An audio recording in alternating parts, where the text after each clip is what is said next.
domina a bola aqui com Pedro Costa. Ele faz o toque errado. Deu a Iago Dias de presente. À frente com Gabriel Novaes. Sem impedimento na boca do gol. Bateu, é gol! É gol, é gol, é gol, é gol, é gol!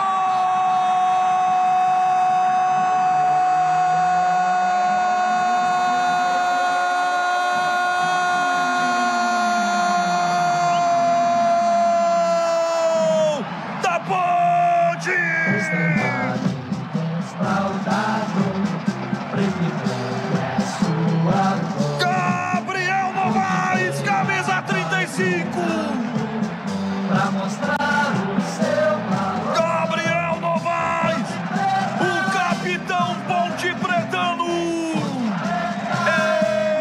Ele não perdoa.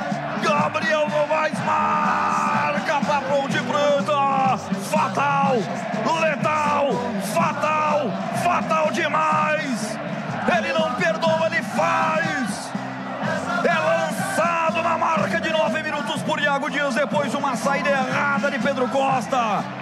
Sem impedimento ele entra na área, mas bate com sutileza na saída de João Carlos. A bola vai devagarzinho morrendo pro fundo do gol. O gol da esquerda, o gol do portão de entrada do Moisés Jocarelli.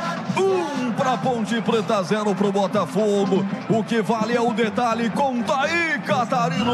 Que bolaça do Iago Dias. Que assistência para o Gabriel Novaes entre dois zagueiros, entre o Erickson e o Fábio Sanches. O Gabriel Novaes escapou e na saída do goleiro o João Carlos colocou para o fundo das redes, quebrando um jejum, né? 8 jogos sem marcar. Gabriel Novaes marca e a Ponte está na frente 1-0.